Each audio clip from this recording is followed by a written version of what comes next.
I declare this FAP-worthy.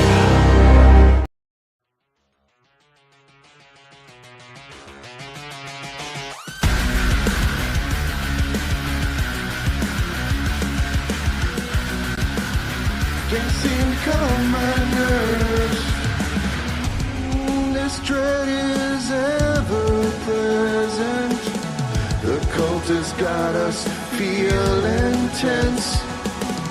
The kings are stealing the future from the peasants, and they retcon the past to erase their sins. I need something for my nerves, something to cure these crucifixion blues.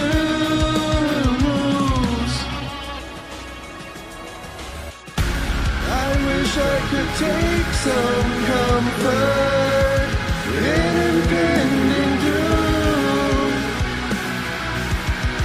but soon we'll have nothing left, and nothing left to lose.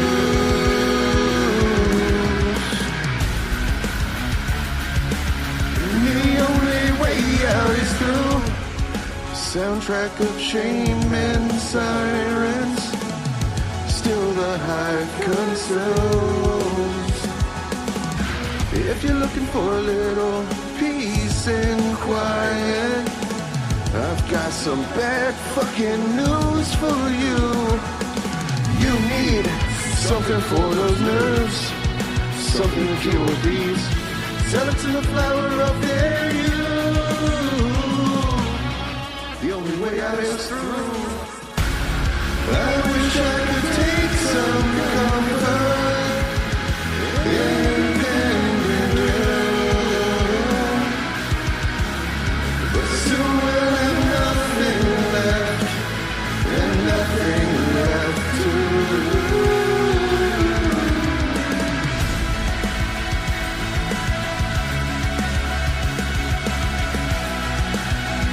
The only way out is through.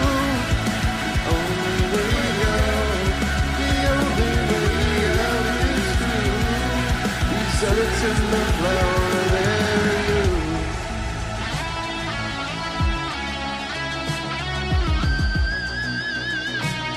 Zealots in the flower of their youth. The only way out. Yeah. I wish I could find some comfort in impending doom, because soon we'll have nothing left, and nothing left to lose.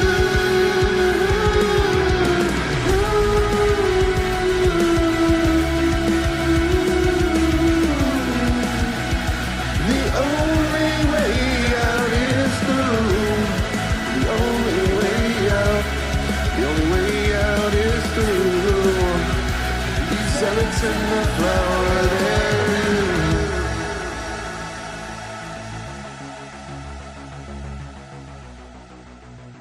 2 decades ago, my late father was instrumental in starting the comic magazine industry. He edited the first few issues of the first modern comic magazine, Famous Funnies. I was the first publisher in these United States to publish horror comics. I'm responsible. I started them. Some may not like them. That's a matter of personal taste. It would be just as difficult to explain the harmless thrill of a horror story to a Dr. Wortham as it would be to explain the sublimity of love to a frigid old maid.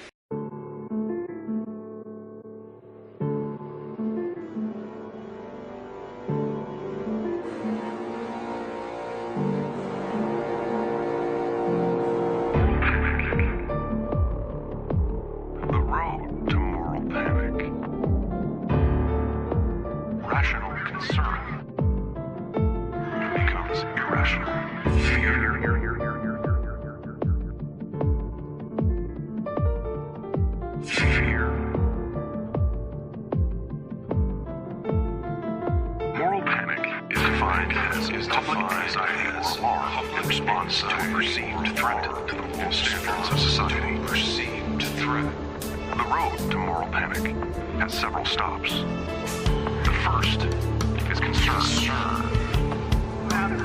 concern that at first spreads from person to person, amplified from cultural force, until rational concern becomes irrational.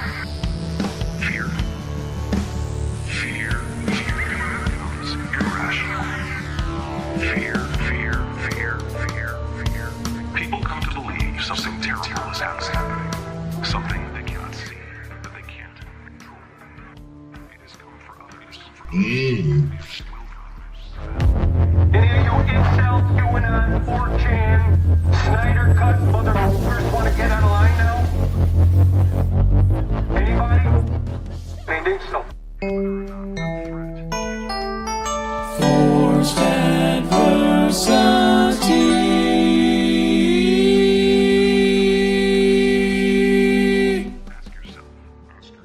Muppet Babies, fuck shit up. Everybody knows that one, right? That's the classic one. Everybody? No? You guys? You know what I'm talking about? I'm not related with the adult language version of the Muppet Babies. No, Sorry. Well, I was not aware that existed. I was about to deliver my legendary battle cry. Not in the face. I'll pay you. Don't hit me. Spoon. No Limit Soldiers. Make them say, nah. I remember that one. And also, women with big butts. Good times in the 90s. I like big butts, and I cannot lie. Objectifying women's butts, but they did kind of put them on display. So, but that's the problem, is that they're incentivized to, which means it's the you guys get it. Hey, welcome to the Force Diversity Podcast. My name is Dane. We got Morgan. We got Bob.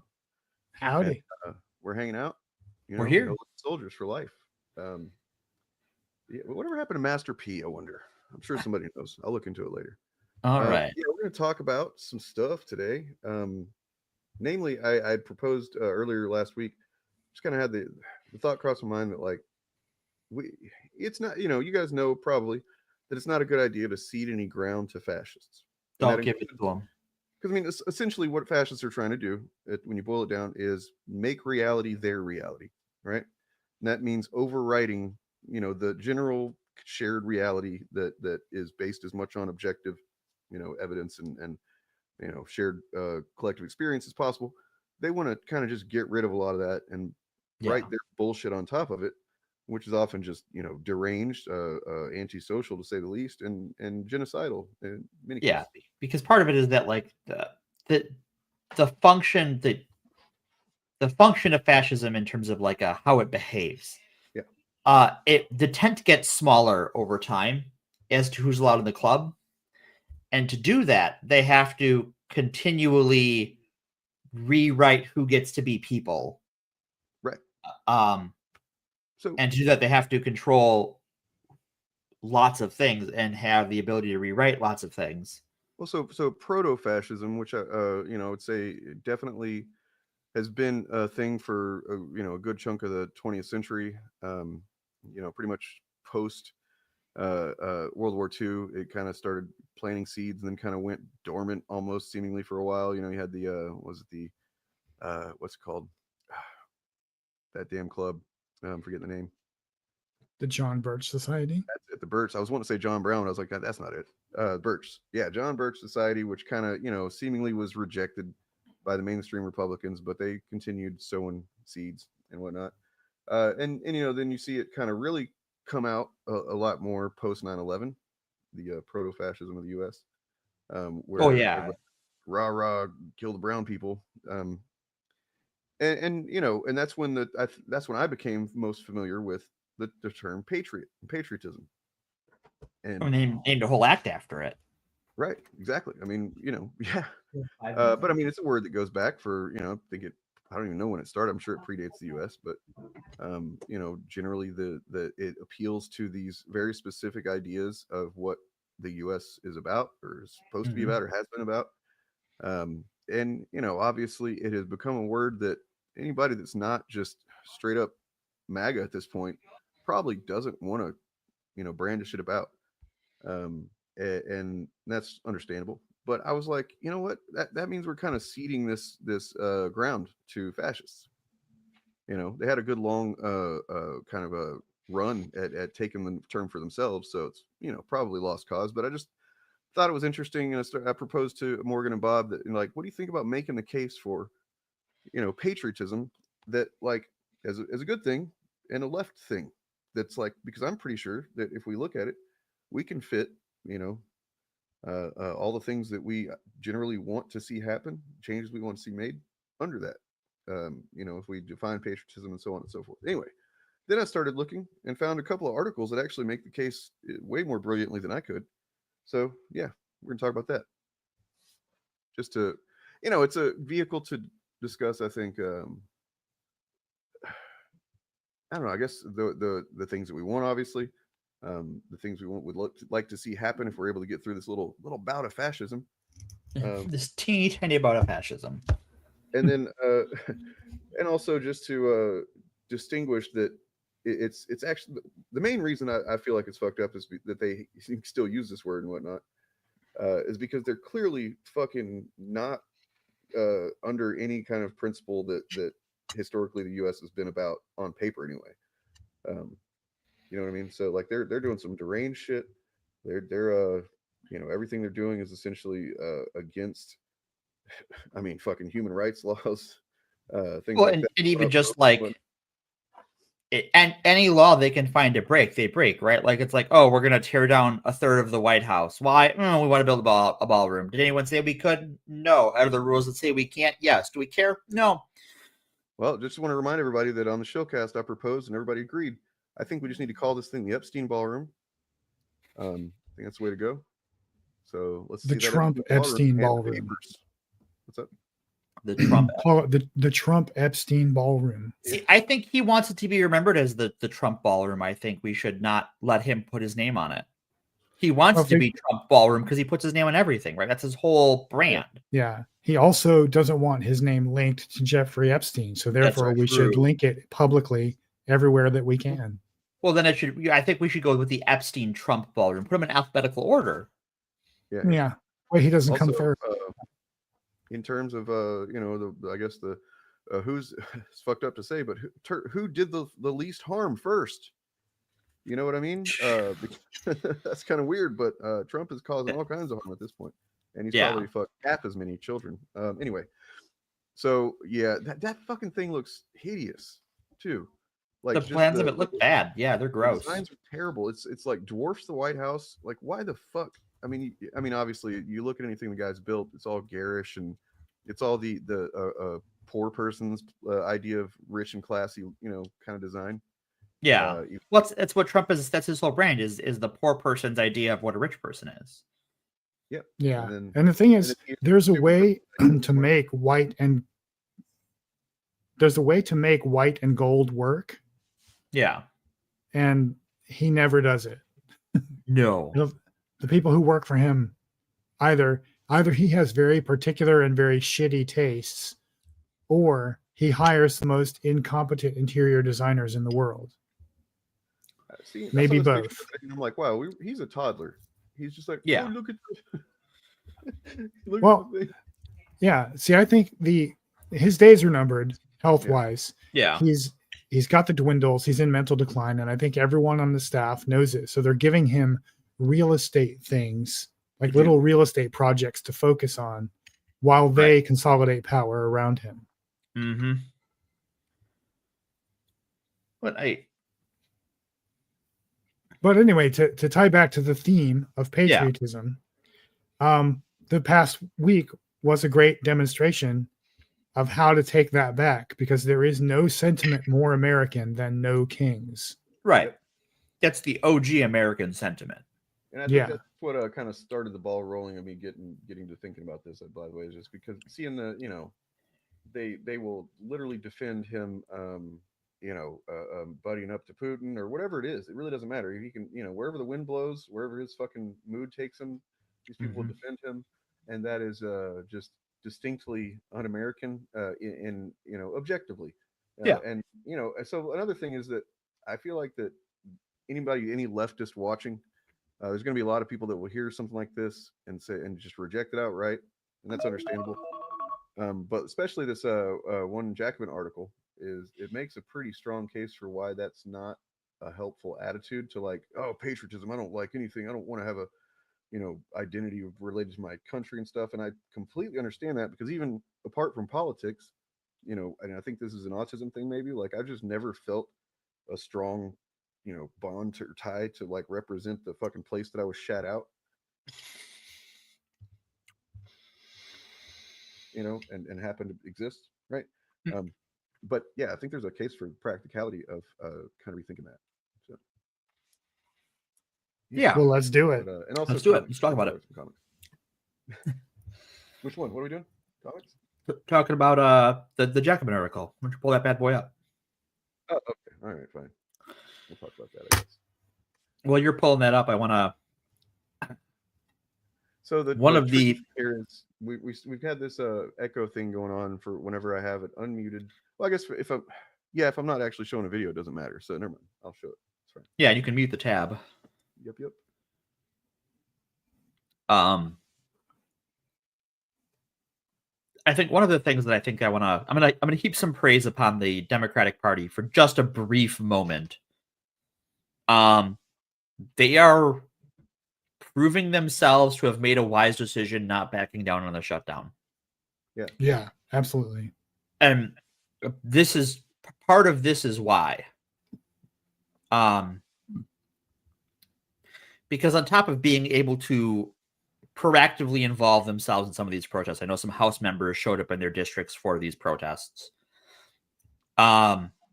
It also, because the House is shut down and Mike Johnson has no interest in reconvening the House, it puts all of the media attention that was on the shutdown on what the administration is doing. Yep. Which I think they thought it was going to be the opposite. I think they're going to be like, well, this will distract them. We can do whatever the fuck we want. I can tear down the fucking East Wing. Right.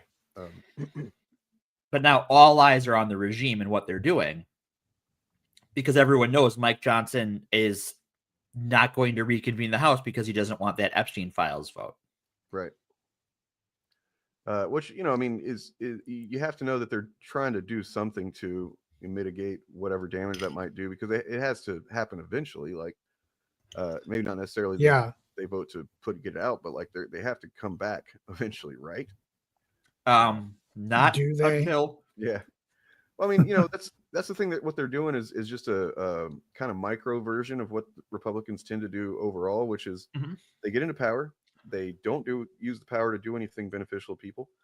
They do use the power to fuck people over left and right and enrich themselves. And then they go, look, government doesn't work.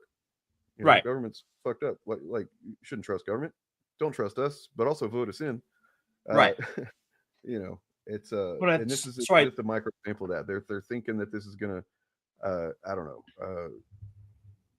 cause people to disengage maybe, and I don't think that's really happening. But so from my understanding, statute requires Congress to convene so often, but then constitutionally it really only has them have to come in when they swear in a new one. So in theory, they don't have to they don't have to show up for work until January 3rd, 2027. Yeah. Because when a new Congress would be sworn in, and Mike Johnson's tenure for speaker would be up. So this is a totally valid, and I think this is generally shared. I excuse me.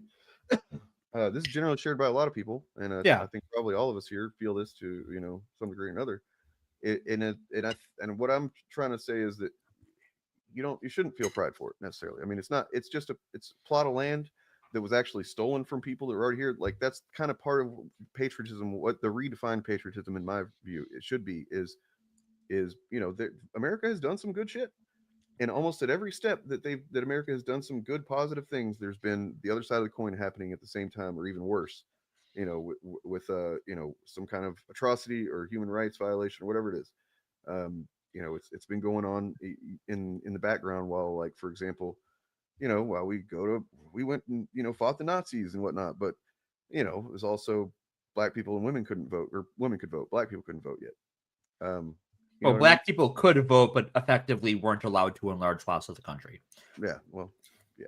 Yeah. And you know, so I think that patriotism should include it shouldn't be a fucking blinded, you know, delusional, just ignore all of the negatives and focus on what makes you feel good. That should not be what it is, in my opinion.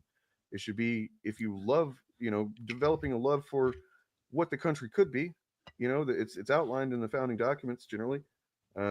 You know, and if you focus on what it could be, and you are honest, self-honest, and sober analysis, you know, of the things that it's done wrong, where it's gone wrong, what needs to be, you know, corrected and addressed. Right. I think that's, you know, generally a better kind of view of patriotism. But I'm going to read the history of the word here. Sure, hit it. The word patriot signifies a person who loves his or her country and is ready to boldly support and defend it. That meaning has endured since the word's arrival in English in the 16th century, but it has not marched through the years unchallenged. Ultimately derived from the Greek patrios, meaning of one's father, so kind of patriarchal there. I guess patriot. I'd never realized that until right now. Holy shit, patriarch. You know, similar etymology there. Entered English via French patriot with it's patriot with an E. I don't know how you say that in French, but meaning fellow countryman or compatriot. During a time of political unrest in Western Europe that was characterized by infighting among fellow countrymen, especially among those of the Protestant and Catholic faiths. There's that old FAP classic. The effects of religious and political schism became manifest in the use of the word patriot. Early evidence shows the word as being modified by commendatory adjectives such as good to distinguish fellow patriots who shared both a love of their country and a common allegiance from those having opposing beliefs and loyalties. Yeah, so there's some quotes from some literature here, like from 1631, Robert Bolton wrote, when any good patriot, which in some high place like a strong pillar opposes the corruptions and popery of the times, it is taken away, and that take it to heart. And we take it to heart. Weird writing. I don't know what that means. When any good patriot, which in some high place like a strong pillar opposes the corruptions and popery of the times, is taken away, that we take it to heart. Okay. It's an anti-Catholic thing. I see. I mean, Okay, that makes sense. All right. That's what popery is, an old slang term for Catholic. Because of the Pope, yeah. All right, I get it. Huh? So there was a distinction between. It wasn't just always like a patriot as a specific thing. You could be a good patriot or a bad patriot, I suppose, or a sexy patriot, I guess. Then use of the word to mean good patriot without modification became more frequent by the end of the 17th century, but it tended to apply to a supporter of the ruling monarchy. So it's got some maybe problematic connotations going back a long time. Yeah, I just wanted to point out too, referencing Jay Kung's earlier comment, that the case we're making here is not about how you personally, or I personally, or any individual personally feels or should feel about the country. It's that patriotism is a common sentiment among the common people of any given country, and that sentiment should not be ceded to the most reactionary forces around. And also, fascists. If we're just kind of getting down to brass tacks and practical terms here, like, we live in this country. I mean, unless you don't, then if you don't, then hey, yeah, I envy you right now. But we're here right now. Unless you're planning on going somewhere, we're going to be here for a while, probably the rest of our lives. There are borders. This is a nation state, and as much as many of us believe that is just a faulty concept, and we hope to that one day that's no longer a thing that really matters. I don't think it's going to happen anytime in our lifetime, where these things don't matter. So when we're dealing with the reality of what is, that is it. And so with that being the case, we can just go, this country, fuck this country. It's always been shitty and, doesn't do anything for me, which, to a degree is valid. But, I don't know. I kind of feel like if we kind of took ownership of not just the word, but the country, that could make some things happen. It has historically here and there. So going back to reading about when we covered like the Lavender Scare and Wisconsin's greatest Oh yeah. gender neutral bathroom along with like the JFK stuff is that sort of twofold, right? Like in that era or those eras of American politics, there was a expectation of give and take from the government, right? You know, we're talking about the Eisenhower era with modernization and the freeway system. Under JFK and Lyndon B. Johnson, we had huge expansions of social programs and civil rights. Mm-hmm. But also, sort of in the wake of World War II and the rise of the Cold War, patriot became a synonym for anti-communist. Yeah. And anti-communism as a ideology before World War II was often in bed or used as a cover by fascists. Yeah. And so there is for, you know, the better part of a century now been this link between American patriotism being a thin facade for fascists. Sure, but what if I take you further back? Well, not as far back as I was reading, but just shortly after that, in history, and I appeal to tradition. Well, that sounds a little fashy, but yeah, I was going to say, I don't know about this. Another effect of the tumultuous times, this is in the 1700s, was the development of a derogatory use of patriot. The term was assumed by people who claimed devotion to one's country and government, but whose actions or beliefs belied such devotion. This ultimately led to the discrediting of the loyalty and steadfastness associated with the word patriot. As English lexicographer Samuel Johnson noted, the word became used ironically for a factious disturber of the government. And then, so the years leading up to the American Revolutionary War further propagated the notion of patriot as a name for a seditious rebel against the monarchy. Oh, interesting. 18th century American writers, however, hardly embraced this word to define the colonists who took action against British control. So literally, in the founding of this country, the word was came into the founding of the country being used as being against the monarchy. I mean, based. That's cool. That's pretty cool. So we should really get back to that version of a patriot. And also, it's worth noting, and I think the Jacobin article goes into like really granular detail about this, is that social movements for progress do not advance by saying this country sucks. Right. They advance by appealing to the national sentiment of the common people and saying, look, we have these awesome ideals, and we could all make that happen together. When I think of the country, I don't even think of a piece of land. I think of people. And I think that's the the right way to view it. And that includes, the shitty people that don't really deserve to just suffer. I mean, I want to fight for them to have better life too. Because I feel like, and I know just from personal experience, I guess it's anecdotal, but when your conditions are not so shitty, you can be a better person. When conditions are shitty and you're struggling to get by and stuff like that, when everything's just kind of crappy all around, people tend to go inward and insular and focus on out groups as being some kind of harmful thing. It just, people become more antisocial in general. So yeah, I think if we think of as the country as, or the nation as the people in it, which is really what should matter, not just the fact that it's a piece of land. Right. Then yeah, start from there, and it's a good starting point, in my opinion. The country is the place where the place I live is. The nation is the people in it. Yeah. Yeah, the nation is the collective self-concept of a people. Right. Yeah, we got to fight for them because they're too stupid, and give them better education. So hopefully, maybe their kids or their grandkids aren't so stupid. Yeah, I agree. Right. We should also avoid saying things like this. That's true. Probably. Yeah. I mean, I'm sorry, but I don't believe they're too stupid to fight for themselves. Some of them are willfully doing what they're doing because maybe they think it's the right thing to do. But I do believe that there is a severe critical thinking void in people in the country, especially in areas where Republicans have historically just not funded education very well. In fact, taken money from education. They've it's not even just that they've not funded education very well, they've intentionally underfunded it and cut funding where they can. Right. But that doesn't make the people stupid. It makes them uninformed and ignorant. Right. Those are different things.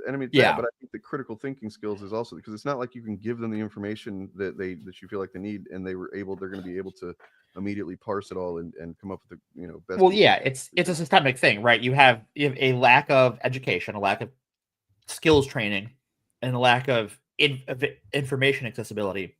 But then you also have media consolidation and, all of those things wherein the amount of information provided to people in those areas is tailored to lead to certain conclusions. So you limit their education opportunities, and then you tailor the information available so that they reach the conclusion you want them to.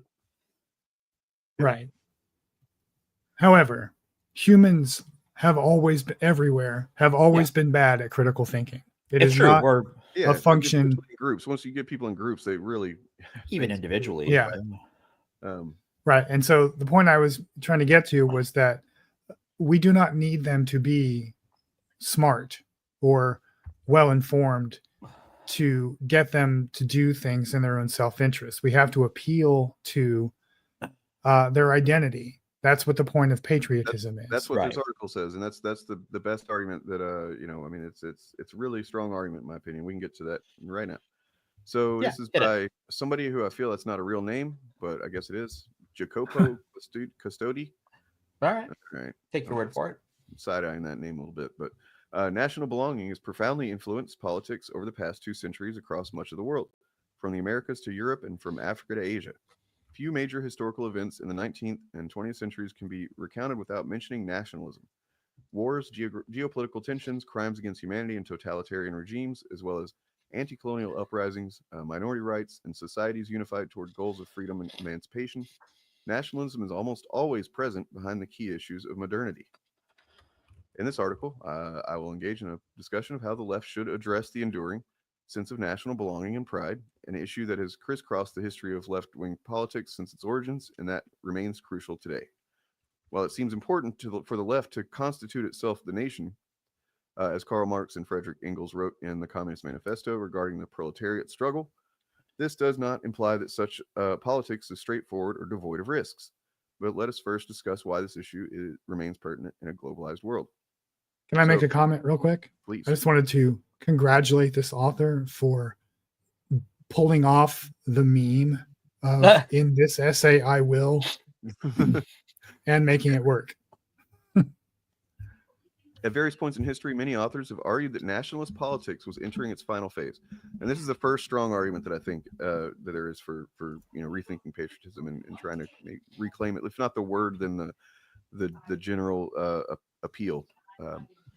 So yeah, basically for a long ass time, there's been people that have speculated or kind of pontificated that the idea of national identity is going the way of the dodo. It's going away, especially as the world becomes more globalized. People aren't going to care about their nation states, blah, blah, and then it just doesn't really happen. It's kind of like predicting the end of the world for certain preachers and stuff. Well, and I think that's, I'm going to be generous and call it utopian thinking. Yeah. But it makes sense, as someone who grew up, watching Star Trek, that's kind of what I thought, and then, you get to right now and you realize, the people really, really strongly identify, with if almost nothing else than the plot of land that they happen to live on. Well, and that's, we're monkeys, all of us, right? we all evolved from filthy monkey men, as the great quote goes. And we like our little plot of land. It's ours, God damn it. This is a whole other discussion, man. But I get what you're saying. It's not. It's been a lot longer than 4 years. A lot longer. It's been 50 years. That Trump is the only issue here. I don't know. Got a lot of stuff that you need to learn about. Trump is just where everything is. He's the pustulant head of the the wound that's oozing out right now. Trump is one of the tumors of this cancer, but he is not the cancer. Right. He's just a tumor. He's just the Yeah, one that really, if anything can hopefully positive come out of all this, he's the one that got us to recognize we need to go to the doctor and get this shit checked out. Yep. Yeah, and it's been at least 50 years of misinformation and disinformation, not 4.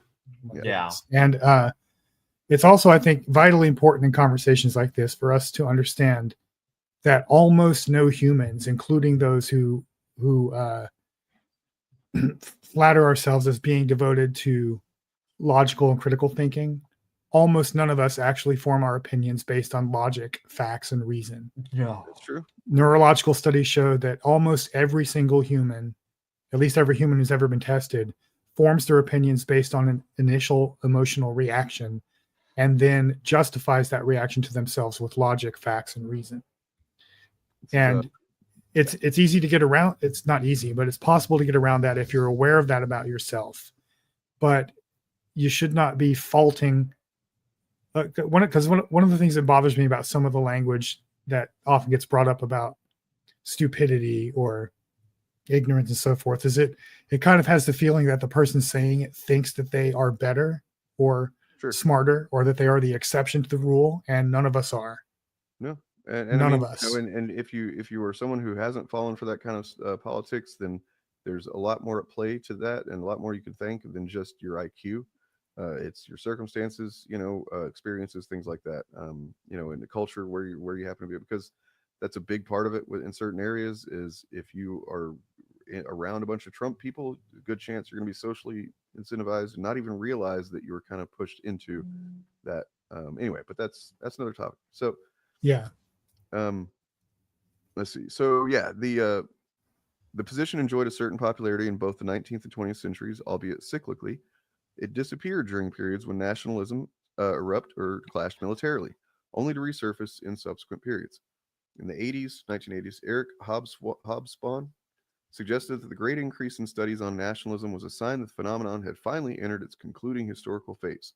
The owl of Minerva, which brings wisdom, said Hegel, flies out at dusk. It is a good sign that it is now circling around nations and nationalism. He was correct in noting that the studies on the subject had significantly increased during those years. However, his hope, like that of others before him, proved erroneous.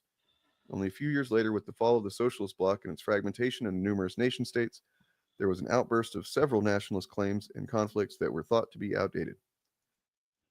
In the relative optimism of the 2000s, Michael Hart and Antonio Negri reiterated the view in Empire that global capitalism was at last wiping out the reactionary narrowness of national belonging.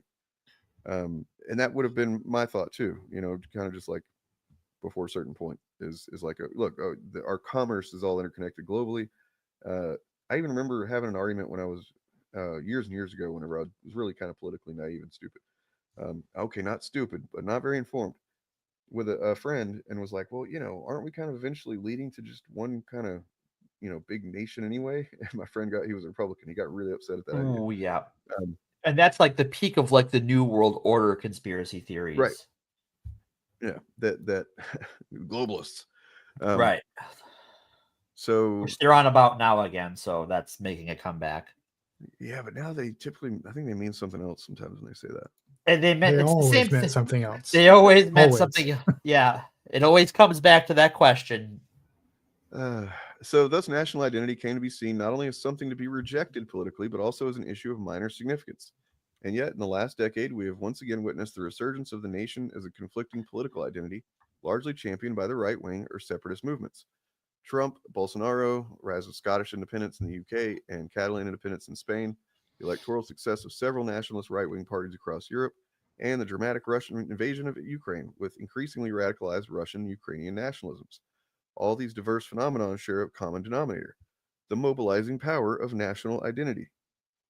That's an important sentence to keep in mind there. The mobilizing power of national identity. Mm-hmm. So it's undeniable that the political power of nation states is diminishing in many parts of the world, weakened by increasingly globalized economy and the growing strength of transnational corporations and organizations.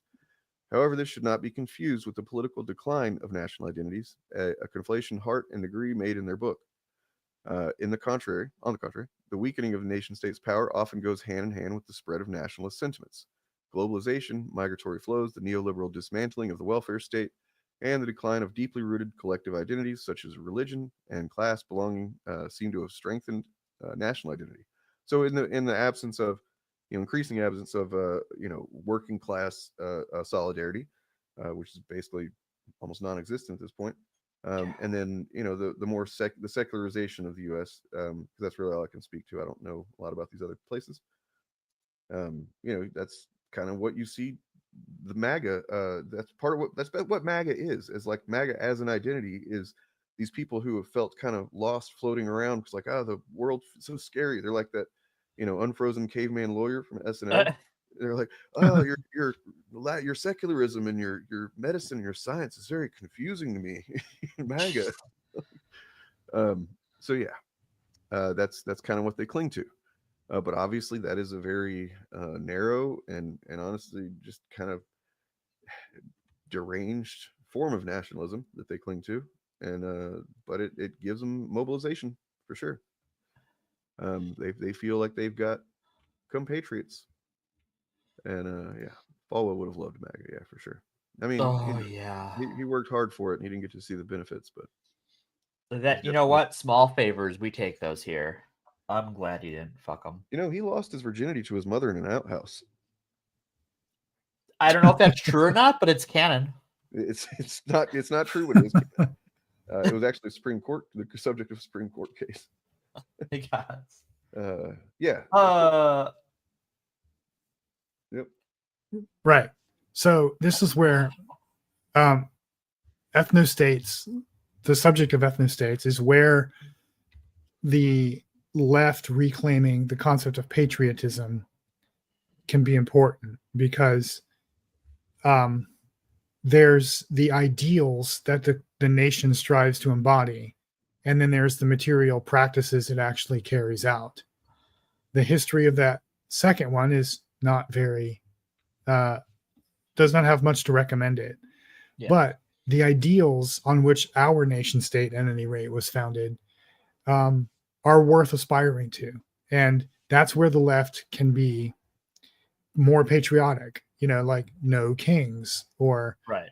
All men are created equal, men meaning all people. The right. Sentiment at the time that was written, that word meant humans, not right. just males. Meanings of words change over time. But anyway, all people are created equal, etc. Those things are worth founding a society and a national identity on, and worth fighting for. So and ethnostates work against those things. Yeah, if by seeding the idea of patriotism itself, which is just kind of like it's a synonym for just national identity, you get MAGA, and the way that they define it is obviously very not good. Because, and not only is it not good, it goes directly against. So there's 5 generally agreed upon, American ideals, right? Those being liberty, equality, democracy, rights, and opportunity. So liberty is in the freedom to think, act, and live as one chooses without undue restraint, as long as it does not interfere with the rights of others. That's just a pretty common sense thing. I think it still holds up today. It's kind of the golden rule, I guess. Well, I think one of the things that like the right does well weaponizing this is, and this is why they call so many things free speech uses, like, oh, well, I'm entitled to the freedom to be left alone, and then they accuse minorities of not leaving them alone. And the thing they do to not leave them alone is exist in the same time and space they happen to exist in. They've managed to convince people that that's all there is to that. That when they're the other side of that is you have the freedom to not engage with these things. Nobody's forcing it on you. They like to think it is just because it's in a movie or something like that. But it's not. It's in a movie or in public, or they had to read about it in a newspaper. This actually speaks to the Jerry Falwell Supreme Court case I just mentioned. That was from the Hustlers founder, who's a big piece of shit, but this was a pretty important Supreme Court case where he had written this, or somebody had written it for Hustler, this little satirical thing that was about him, Jerry Falwell, writing in to talk about his losing his virginity to his mother, and it's pretty fucking gross, but right. And they sued him over it, and that became a whole thing of like, should these magazines be allowed to be published? Should they be able to exist? And ultimately, the winning argument was that, you don't have to buy it. Right. It can be sit on a shelf. You don't have to look at it. You don't have to buy it. But he does have the freedom to say these things as long as it's clearly satire. And yeah, and then there was also the pornographic element. But Right. nonetheless, that's exactly what we're talking about here. Is you're not. It's self-victimization to act like you're somehow being forced to engage with something, or something's literally being forced on you. And then every once in a while, something kind of those issues kind of collide, like with the cakes, the gay wedding cakes, and then where it's like, guy doesn't want to. I still don't even know how I feel about that, honestly. But yeah, I think that was kind of a AstroTurf thing. Now that I think about it. Yeah, that one may have been the website one that was used to make that ruling more strong. Was 100% AstroTurf. The person who sued ran a business with no customers whatsoever. Mm-hmm. They were not asked to do the thing they said they were opposed to doing. So I refuse to do this thing. Nobody's asking you, sir. I refuse. Right. So yeah, there's liberty, then there's equality, which is the idea that all individuals are created equal and are entitled to equal treatment under the law. Pretty simplistic, but profound. We were one of the first ones to do it. We're OGs, at least on paper. That's the thing. Is it like you have to recognize that US has never really fully lived up to even its stated principles and ideas. Yeah. But I want to address one comment quick from Sean. 1 second, I got a cough, so I'm going to mute quick. But then I want to address this comment.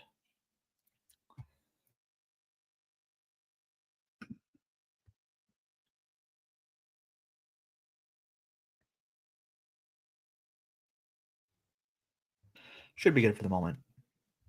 Nope, hold on. Something's disagreeing with me. Hold on, I'll be right back. Okay. Talk amongst yourself. Sure. So, Okay. Yeah, what was I saying? I'll continue on this because it is relevant.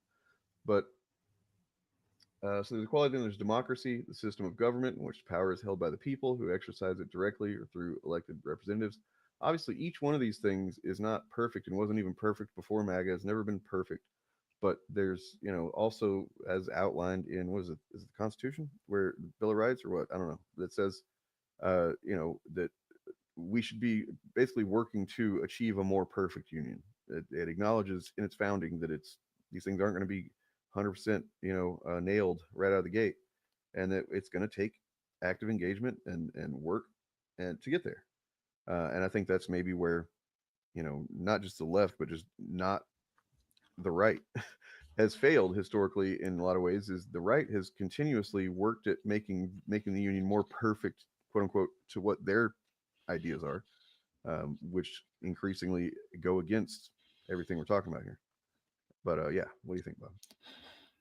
So one of the things I think about the comment I pulled up, when it comes to America, because in a lot of ways, whiteness is an American invention.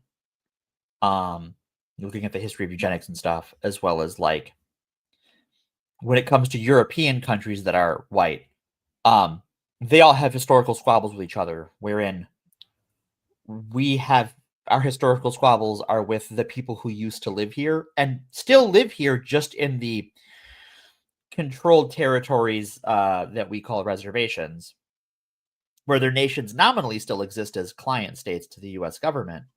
But I think for when it comes to an ethno-state in America, it is to create this false ideal of a white nation because it's never existed in terms of America as a white nation. It's never been that. Either because there were people here before us, it was never all white. Never been all white.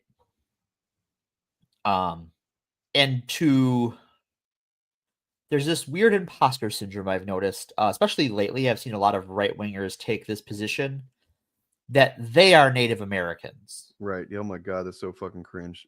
I've seen that a lot the last, I don't know, 2/3 of this year, last 6 months. What influencer made something about this? It feels like that's had to have happened. It happened somewhere, but like it's cropped up a lot and it's gotten more common. When you really think about it, you're Native American, some kind of shit like that. Yeah. Well, Well, the argument there, if you want to know, I don't know if you guys are aware of this, but the argument was that the nation called America right. did not exist before it existed. So the people who were on this land before that nation existed are not Americans by birth. The people who created the nation Funny are how the they natives get of real that nation. nuanced and technical whenever it benefits them like that, right? It's Like, weird. yeah. Yeah. Well, and I'm going to get more nuanced and technical than them. The continent is America. The country is the United States of America. Yes. The country Yes. is not America. The country is the United States of America. The country is the United States, the territory of the land on America. So anyone who was born here, if you were born in Mexico, you're from America because Mexico's in America. Canada's in America. Brazil is in South America, which is America because this is North America. So like, it's all America, but this country, we use the demonym American because it's easier than saying USian or something silly. But like, it's the United States of America. We are one of the countries on America who just has the most boring name. It was mentioned. One of those guys did say it on that, but it was before that somebody. It was before that, but I think that blew it up. And yeah, this is it. It's like the Joker and the Dark Knight. They're like a dog chasing cars. They when the foundational flaw of their worldview is that all the problems are caused by these outgroups, and because that will, if let's do a thought experiment and say that they managed to make an some ethno state purges all the people of color, it's just white people. Well, what has that done? That has allowed them to actually scapegoat, literally and practically remove people that aren't to blame for the failures of the system that they think they're to blame for. But the people that actually run the systems are still there. They're emboldened now because, hey, look, our grift totally works. They, we fucking blamed these people of color until they got rid of all of them. And they're going to continue, doing the shit that fucks up the system and breaks it down and doesn't benefit people. So it's just going to, and who knows what would happen then? Maybe they just turn on each other, and whoever has the darkest skin of the white people next goes. I don't know. If I was gonna, theorize about what the next like American genocide looks like, I suspect after dark-skinned people and queer people, it will move on to religion because we're already seeing. I mean, we had a shooting in a Mormon church recently. Yeah. You have a rise in. I mean, the right has always had an anti-Semitism problem. We're seeing anti-Catholic sentiment rising. The dividing lines already exist. They already tell us what they are all the time. It's just a matter of like which ones would be the priority in what order, right? As it comes to that, right? Right. Which ones get set off next? And my guess would be religion. Oh, this would be that would be mine too. But it's hard to predict because they hate everybody. They do, so you never know what. Yeah, you never know what's going to go viral at any particular time. With the Nazis, it was included in just like generally people who didn't, if you don't can't provide what they believe to be the value that a human being should provide to the to the machine, then right. That's how they would determine that. So people forget that the Nazis, it's been said before, and it's true that not every fascist is a Nazi, but every Nazi is a fascist. And what distinguished the Nazis among the fascists was specifically anti-Semitism. Yeah. That was the defining ideology of Nazism. So other forms of fascism will not necessarily prioritize eliminating the Jews. But I think you're right, Morgan. The next division line will be based on religion in America, and it'll be based around who is the right kind of Christian first, because that's a majority of the country, and they need to sort that out. And that will cover a lot of immigrant populations and a lot of people of color and that sort of thing. Yeah, a lot of people they're already looking to get rid of who are, naturalized citizens or native-born citizens. It would look like they can't find a good reason to get rid of. They will use that then. If you think about Starship Troopers, one of the ways that it's a fascist nation in that even though it's not, other than the couple of moments that they say something specifically about democracy being for pussies or whatever, There's the one standout thing is that you have to serve in the military in order to be a citizen. So you're not even granted citizenship rights just as you're born in the country. So like that would be something I would imagine would be implemented after enough time, something like that. Probably. And so that way, they don't even have to worry about you being a citizen if they don't want you here. You know what I mean?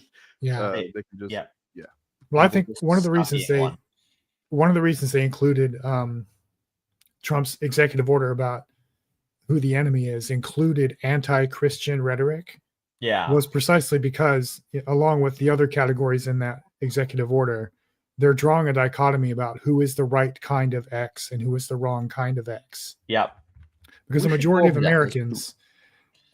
Americans nominally are Christian, whether they're believers or practitioners or not. They were born into some kind of Christian tradition, but a majority of Americans are not white evangelical Christian nationalists. Right. And that's where they want to put the locus of their power. So they will, if they hang on long enough, they will at some point begin defining Christianity itself as white evangelical Christian nationalism, and all other forms of Christians will be apostates or idolaters or something like that, and therefore enemies of the state. Yeah. So here's just the list. Here's the list. Things that they would go after. So this is the thing that they, the administration put out this directive, this national security directive, that lists people who belong to these groups as potential terrorists. Yeah. I want to go over this quick, and I want to dig into it because I think it is, you could make a case for all of these that that American Christian nationalism fits the definition of all of these. Yeah. Yes, you could. Yeah.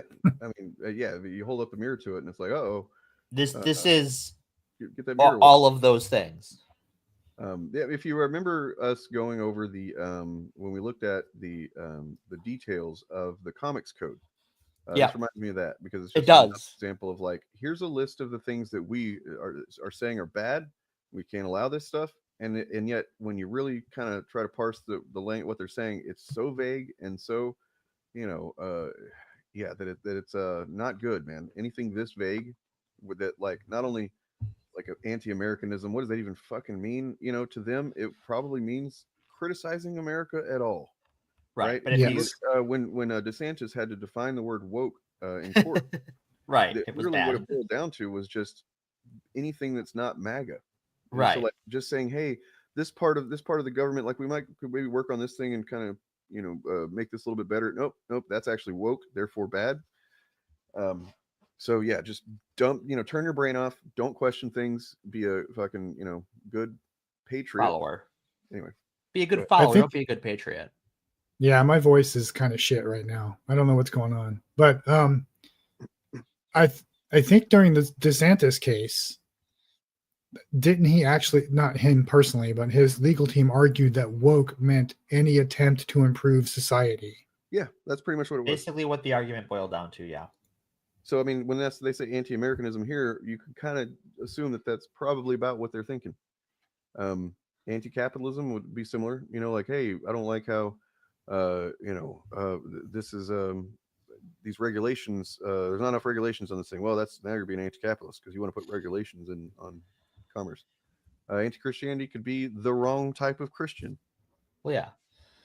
But I think to flip it on them, I think in terms of anti-Americanism, I mean, they lose all of these court battles until they get to the Supreme Court. Often they've lost so many, and they only have so many lawyers now because all the federal attorneys have quit. Like they flout the laws. They don't care about the Constitution. You have Steve Bannon talking about Trump 28, right? You have Trump talking about Trump 28. They are inherently against and vocally against the laws and Constitution of America. I think anti-capitalism, this is why they tried to push the go woke, go broke lie, even though that was never the case, is because they didn't like it that the marketplace, the free market was advertising to people who weren't exclusively them. I mean, we talked about anti-Christianity, right? And how like the definition of who's a real Christian is already beginning to shrink. They literally have tried to overthrow the American government a couple of times now. Yep. Their extremism on migration is well documented at this point, and they're spending billions of dollars on that. Their extremism on race goes right along with that, but also things like policing policy. Extremism on gender is not even including being anti trans or anything. Of course that, but like also just you have to dress a certain way or present a very specific kind of way to be a woman or a man is extremism compared to where we've been at in the country for decades. Well, and all of these gender conformity laws that they have, especially targeting schools and stuff, have led to kids getting harassed, not because they're trans, but because they're cis and a little tall or a little lean or what have you. There's a case, I want to say in Texas, where like a nurse filled out some boy's birth certificate wrong, just checked the wrong box 10 years ago. Oh no. And he was forced to play on the girls' team because his birth certificate says he's a girl. That is the exact kind of farcical but fucking upsetting kind of thing that comes from this type of rigid goddamn categorization. This gender extremism. So like the American right hits all of these boxes. Well, then you get to the last three where it's just like, what does hostility towards those things mean? What does that even mean? How do you? Well, I mean, if we're talking about the traditional American family for over half the country's history, that would be living in, in family units that consist of, multi-generational housing. And that those people can afford the space to do that. I mean, up until recently, I mean, the traditional views of American religion is, or traditional American views on religion. I don't think there is a traditional view that, and I think Bob would back me up on this, that like how America views religion changes pretty regularly throughout our history every couple of decades. Yeah, this is all loaded language. Yeah. I was thinking about that too. I mean, not necessarily even lesbians, but like any woman that just doesn't, she's got short hair or maybe has like a more of a squared jaw or something like that. It's their shoulders are a little square, right? Like, yeah, because human morphology is a spectrum. What? So no way. There are. What anybody that's not aware, this is precisely what the difference between gender and sex is. Guys, like, guys, right. Yeah. If gender wasn't a real thing or whatever, it was the same thing as sex, which they tend to believe. That's what they say. Why they are believe. people born with characteristics that don't necessarily, conform to?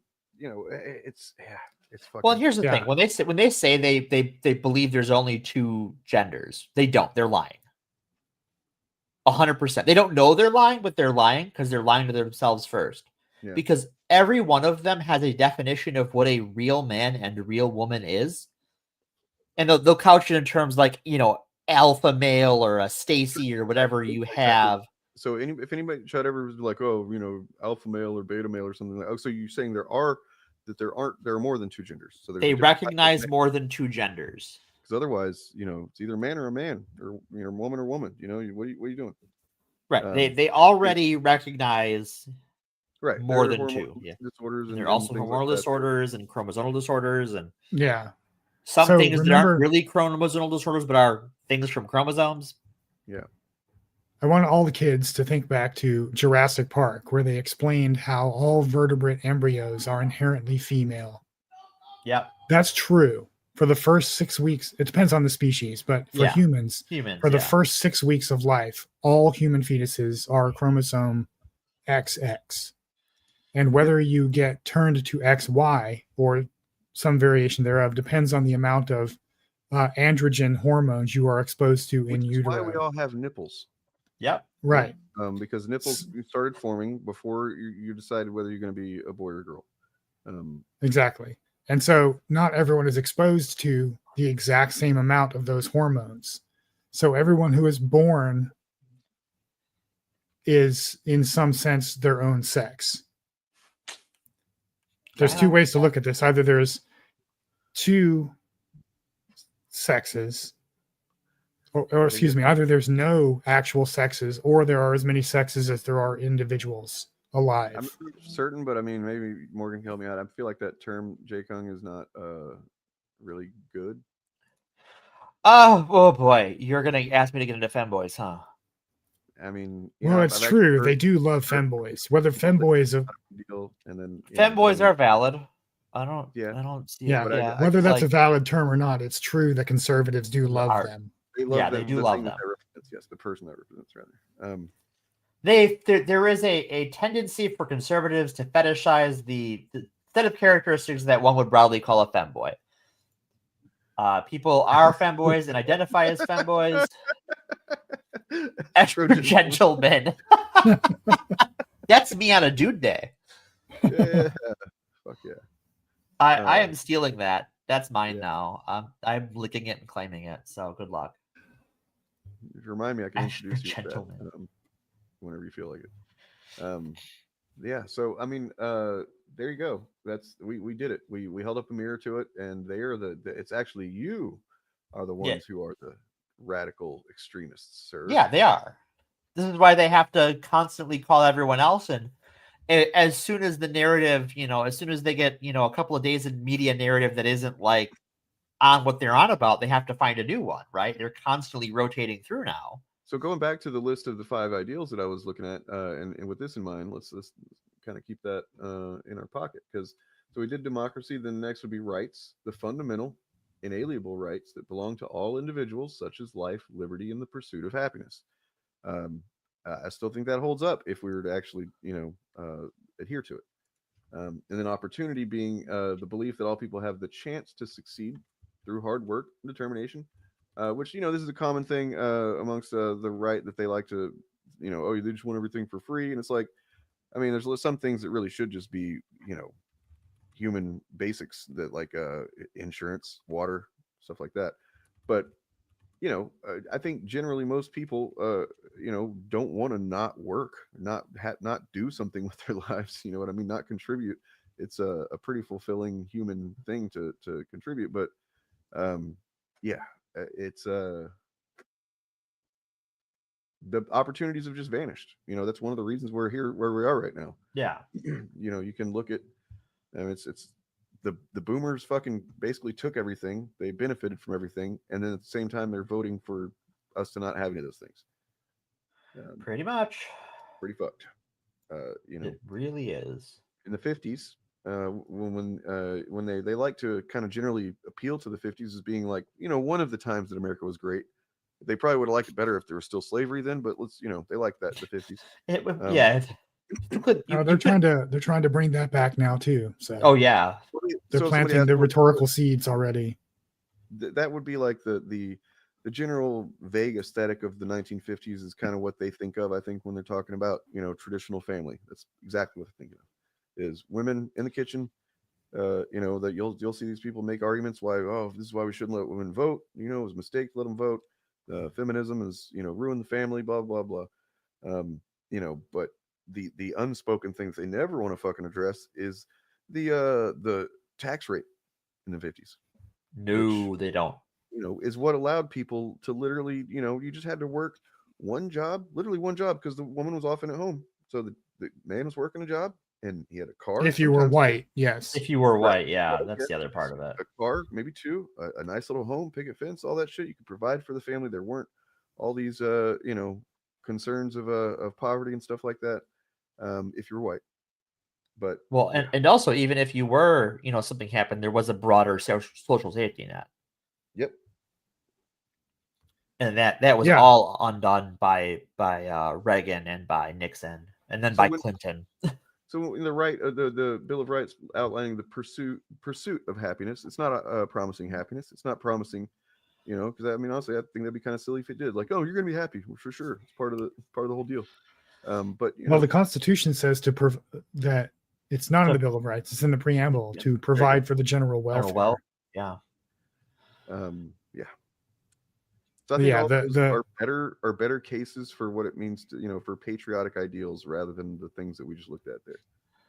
Right. So here's a good this conversation is a good example of how to do that. The prosperity of the 1950s that a lot of conservatives fetishize as when America was great absolutely depended upon the New Deal. Yeah.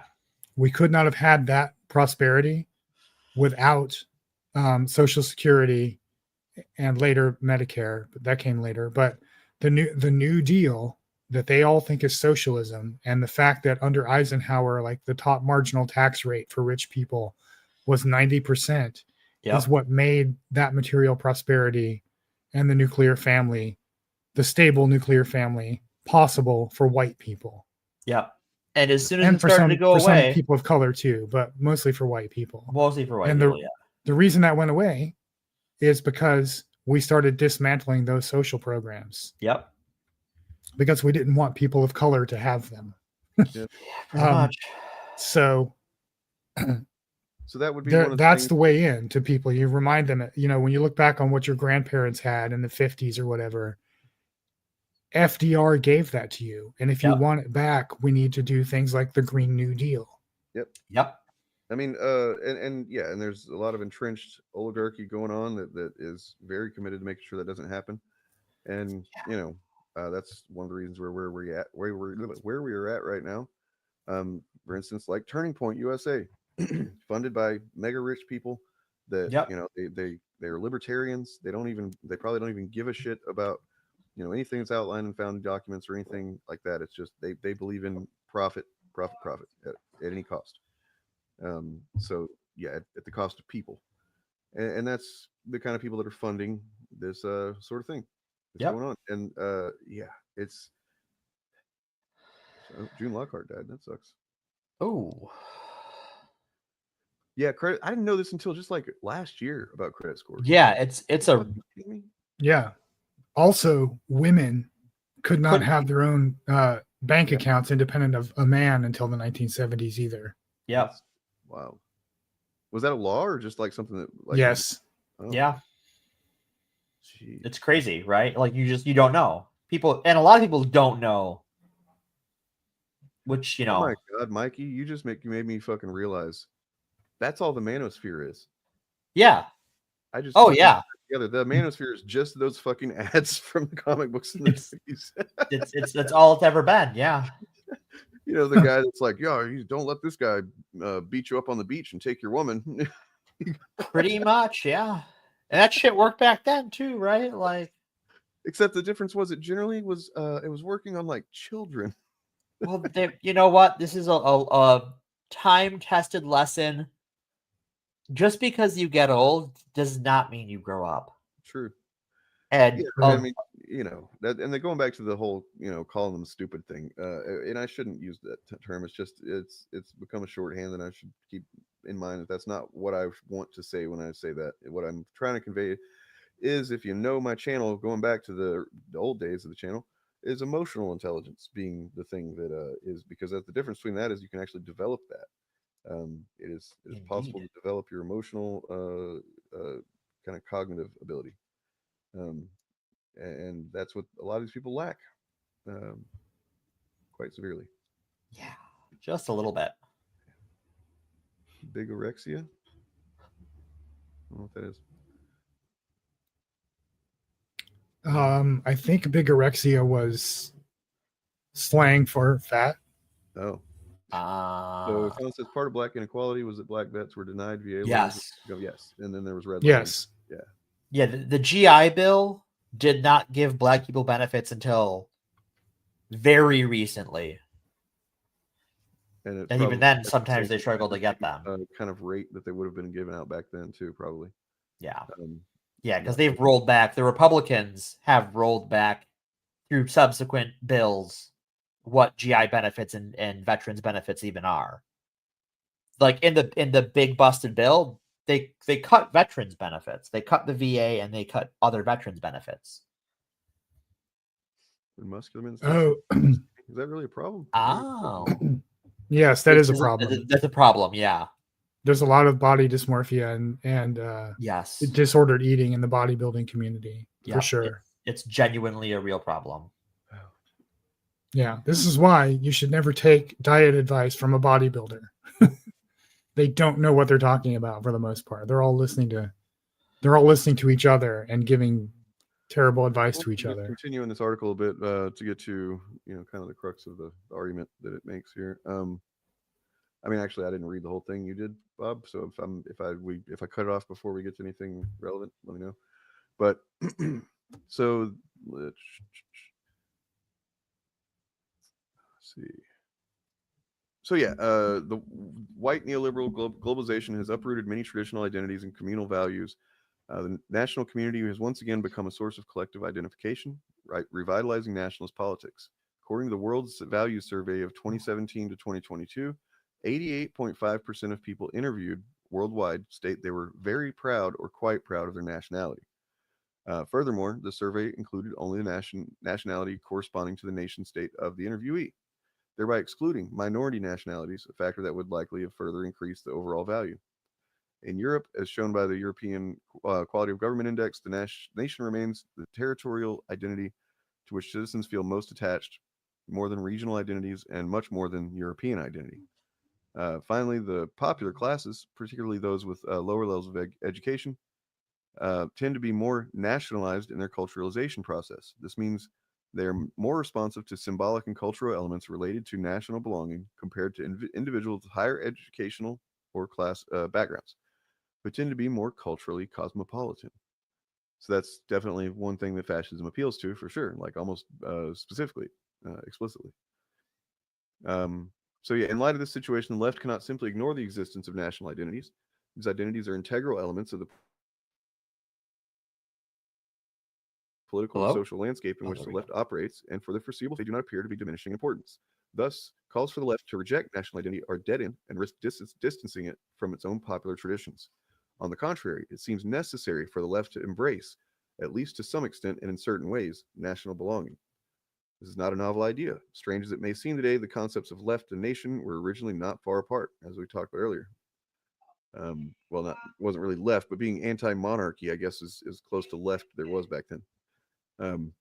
Hobsbawm goes as far as to suggest that those two political concepts not only arose from the same cradle, the French Revolution, but were also in some way synonymous. In the troubled French summer of 1789, the Third Estate declared itself the complete nation, initiating the French Revolution and boosting the very concept of nation at the political level. The estates-based political representation of the realm was about to be supplanted by the idea of the people nation, the conflation of the nation with a collective entity, the people, as the bearer of sovereignty and in opposition to the privileged classes. When the people of Paris stormed the Bastille on July 14th and took over the city, they did so in defense of the Third Estate, which had transformed into the National Assembly. Once the National Assembly was fully established, the supporters of the revolution and the former Third Estate sat on the left side of the chamber. As such, they were described as both the National Party and the left, creating the political concept of the left at the same time. Wow. Yep. So literally goes to the French Revolution, which is kind of like the genesis of an example that inspires modern leftism even. Yeah, for sure. Example of the French Revolution reminds us of an important element of the discussion, the idea of the people, which intersects with both left-wing and national politics and remains a constitutive and overarching concept of contemporary politics. If the aim of the left is to build popular consensus and pursue politics that address the interests of common and working people, then it must forge an emotional bond with the people, which is something that I have, I'd never really cared, phrase it that way. But that is something that's bothered me about the online left since I've been paying attention, is that, there's a very common thing you see with the left online just not wanting to even, just like otherizing liberals, right? Yeah. Just rejecting everything that might even be kind of vaguely whiff of a lib shit. I was shocked how much no Kings protest stuff I saw on Blue Sky. I mean, it was just that's it's a little wild.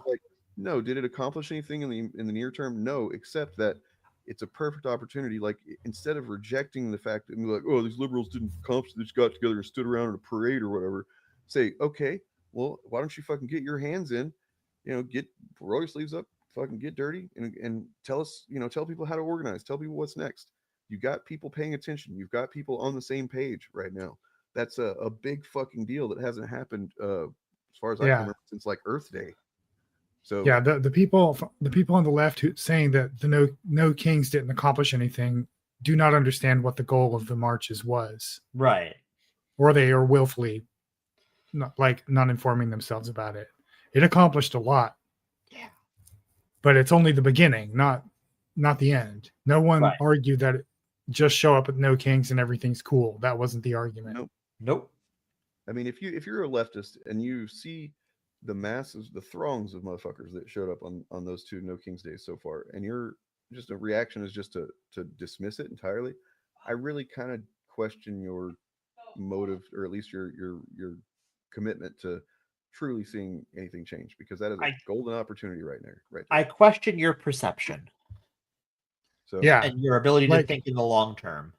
The observation that liberal liberal democracy tends to facilitate fascism is not the same thing as saying that liberals as people are fascists. Yeah. And that's the conflation that the online left keeps making. And I would like them to stop. And I've said before, it reminds me so much of, the days whenever I was really, a newly anti-theist. I'd been atheist, but had recently read Hitchens and shit. And I was like, oh, I'm really anti-theist now. And it's like, I just had this fucking, somewhat valid kind of just resentment for anybody that even was like a passive Christian in a lot of ways. It's like, oh, it's your fucking fault that things are like this, blah, blah, blah. And it's kind of the same thing, is you just like, get over it. Like, get over your fucking, it's okay to have those feelings of frustration with liberals for, being the ones who should have been the stopgap, but, they're just not. They created conditions that led to fascism. Yep, that's true. They're also not fascist, though. It's just, and at one point you were not a leftist. At one point you were just a fucking, that's the thing that fucking pisses me off, is they act like they were just hatched as some fucking radical communist, and they didn't ever come from a position of like, being, yeah. Like, don't do that. Just maybe don't do that. Don't be that guy. Major accomplishment of No Kings protest is that it showed that opposition to Trump's policies is not a minority or fringe view. Exactly. And that's a great starting point, because, like I said, if anything positive can come of this Trump thing, it's getting enough people to really, recognize you can't just do politics passively. You can't do it superficially. You can't do it based on what vibes you like or whatever. Like, you need to be paying attention, and you need to understand how government works. It also shows that the administration is paying attention. Yeah. Because they had to put out that shitty AI shit video, the Trump scat clip, in response, because they had to have a response, right? It was that big that they couldn't just say nothing. Yeah. Because they wanted to trot Mike Johnson out there and have him say that it was a hate America protest, and that no one was going, and that it was a distraction from the Democrats and from his government shutdown. Did they say this, or is this just you kind of just LARPing with this, or what? You know what I mean? Like, what if they said that? Then well, the DNC is also stupid. So at the same time, though, like, let me ask you this question: which status quo do you feel like we have a better chance to achieve the goals that we'd like to see happen under? Right? Is it the current status quo, the way things are going, or fucking liberal lib shit vibes, you know what I mean? Biden type government.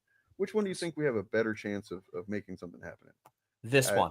I've always said before, when people are like, oh, I don't know, there's not much difference between Biden and Trump or whatever. And it's like, man, I'd rather fight a fucking, kind of feckless liberal any day than a fascist fucking. Right.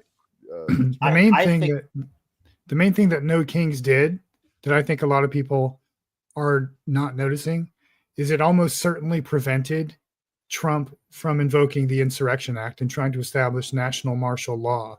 Yeah. Because they were itching for that. And the self-discipline shown by the No Kings March, by 7 million people in inflatable frog costumes and etc., not one of them broke the law or did anything even had the appearance of being illegal. So there were no arrests from the protest side. That deprived the regime of the ability to justify doing like a Reichstag fire moment. It's honestly like it's really kind of brilliant what happened. And I've watched a video that's kind of explains the psychology of it. And like, I don't know. It's just it's pretty fucking inspiring and heartwarming in a way that these people that put on the frog costumes and whatnot manage to, just bypass the violent urge of fascism by just saying, hey, we're wearing fucking goofy costumes.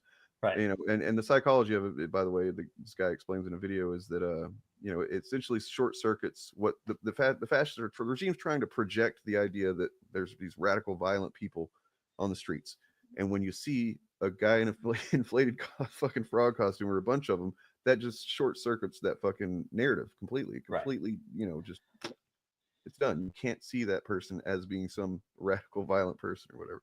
Right. It's hard to sell that because it's a guy in a frog costume. Yeah. Oh, I want to see that. Well, that was the guy that was yelling slurs and had his glasses ripped off his face, and then I didn't see that. Chase, you didn't see that? It's pretty funny. Oh, and yeah, look, I have respect for these people too. I think that there's room for nuance. There's room for degrees of like how much respect we have for somebody.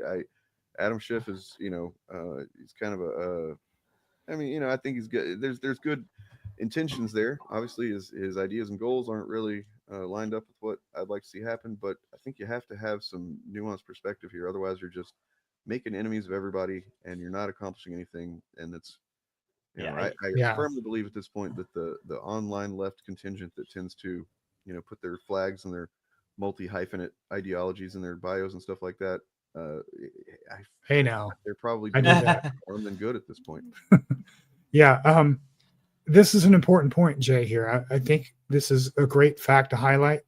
Yeah. Because the difference between our period, our encounter with fascism and liberals, and the first one we had in the 20th century is that our liberals are using the word fascism, and they are rhetorically, if nothing else, recognizing that the Republican Party and MAGA are a threat to democracy. That is not language that was used by the liberal parties in Weimar Germany. Well, mainly because it didn't really exist yet. But well, there were some who had liberal, what we would call like a social democrat liberal ideology. Well, the socialists and the social democrats were at odds with each other, from what I recall. Yeah. Well, we're talking about a period of history where things changed a lot quickly. Mm-hmm. Yeah. Yeah. But I just want to put a pin in that, because a lot of people on the accelerationist left online like to pretend that the liberals of 21st century America are identical to the liberals of 20th century Weimar Germany. And they're not. That's just ahistorical. Our liberals have learned from history. Yeah. Yep. And I think maybe some of the art that we consume has had something to do with that as well. But nonetheless, that's another discussion. That is another discussion. So yeah, that's really what it comes down to. That argument there is, I feel like, pretty fucking concrete. The idea that if we're trying to appeal to people, if 88%+ of people, Gordy, hold on, dude, identify with their nation state, then it kind of just shoots us in the foot to be like, I'm not gonna I hate this country, blah blah. Like, okay, well, that's cool, but do you hate the people too? Because like we said, that's what you really should be focusing on. And we're in this country, it is what it is with it when it comes to that. If we want to see something better, then let's make it happen and make reality match not just what we think it should be, but for the most part, essentially what it should be, what it was founded to be. Those five essential values, right? I think that leftist values can do line up with that. And a good example would be like Scandinavian countries and the way that they have things set up. Well, look, I unironically, as a leftist, think that America's political aspiration, or the United States, I should say, the political aspirations of the Declaration of Independence and the U.S. Constitution are a revolutionary project. And we should continue them, because the closer we get to it, the better off everyone's going to be. And that's the patriotism of the left right there. Make it better. We fight to get closer to the ideals rather than to continue the material travesties that are detracting from those ideals. It's a classic idea of leaving the place better than you found it. And Yeah, I would rather do that. Jesus. So if anybody's not familiar with, and I looked at this on some Shillcast maybe recently, but not familiar with how, like, for example, the country from which I am named, Denmark, how the Danish live, what's their situation like? Essentially, social democracy. It is capitalist. It is strong social safety net. You know, and you're allowed to make money. You can make profit. You can do a business and stuff like that. It's nothing illegal about that. It's just that's an important thing to discuss as well. Is that, like, you know, we talk about how capitalism is the opposite of socialism, but you look at every other industrialized country in the world, and all the things we call socialism, they all have and can afford. Yep. Like 4-day work week. The best way. I don't know if it's every country, but like there's a lot of them. I think have 4-day work weeks, and you know, yeah. Yeah, the best description I've heard of the Danish economy is that anyone can get rich, but no one is forced to be poor. Right. I don't know if you, I mean, maybe you can become a billionaire, but like, I mean, who cares? Like, you know, I doubt it. I mean, rich is a relative thing, but yeah, if you want to have a society where no one is forced to be poor, that's necessarily going to constrain how rich you can get, but you can still get rich enough that you'll never have to want for anything. Denmark has a prosperous, open economy that combines a competitive free market with a strong social welfare state. Like, what? Those two things can coexist? Yes, they absolutely can. Yeah. That's something that the right definitely doesn't want you to consider. That's one of the reasons that they just call everything socialist and bad. Socialism fails, communism, you know, they conflate all these things because they don't want you to just Google it and look and see how, oh, wait, both of these things are true in these countries? That's wild. Yeah. Strong social welfare state, often called the Nordic model. The government plays a significant role through high taxes and fund comprehensive services like healthcare and education, and through the flex security labor system that balances flexible hiring with robust worker protections and unemployment support. The economy is driven by high-tech industries, clean energy, strong exports, though it faces challenges like the high taxes and potential labor market. This is an AI thing, so I don't know where it's getting this information, but that seems like throwing in some criticism just to be balanced kind of thing. You know, I don't know. I don't know how high the taxes are, but I mean, it's if we know a Danishman, Turf Nation. He never really seemed to be complaining about anything. Yeah, and they had vacation like on the regular. Yeah, that dude went on the vacation. Fuck. Oh, god damn it. He went on walkabout to apologize to every single citizen of Mexico for his terrible burrito idea. Yeah, that's where he is today. But I mean, if you think happen this over to the U.S. real quick, like, so talking about high tech industries, clean energy. That's one that we, you know, Obama started trying to get to happen, and then, you know, didn't really stick for very long. Strong exports. These are all things that we can do in many cases already are doing, and make a lot of money doing it as a country. Do you know what's interesting about clean energy programs in America? Do you want to know where opposition from them comes? Because it's not where you think. No, I don't know where.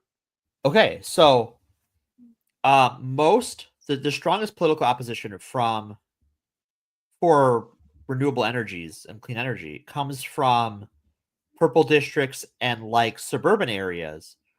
Some of the biggest adopters of green energy has been rural areas in the country who took advantage of the tax credits under Obama and then eventually Biden. Because like the where they are, the power grids are usually less developed because that's just the power companies suck. And so it gave them a chance to modernize their access to electricity and in kind of a New Deal sort of way. But you had all of these like suburban people who, I hate to stereotype them because it isn't true of all of them, but there is certainly a level of like, we don't want to see it that comes to some suburbs. And that there was this like, well, I don't want to have to see all those solar panels. I don't want to change. I don't want to do things. They didn't see a benefit to them because they had all of the infrastructure benefits that they think they needed from living near a major city without modernizing it.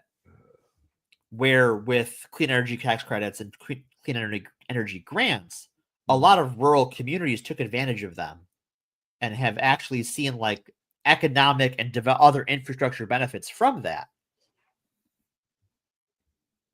Well, this is why like Trump is always fucking rambling about windmills, right? Right, exactly, yeah. And that's like they're ugly, and it's like, yeah, but doesn't it also save the planet? Do you know what else is ugly?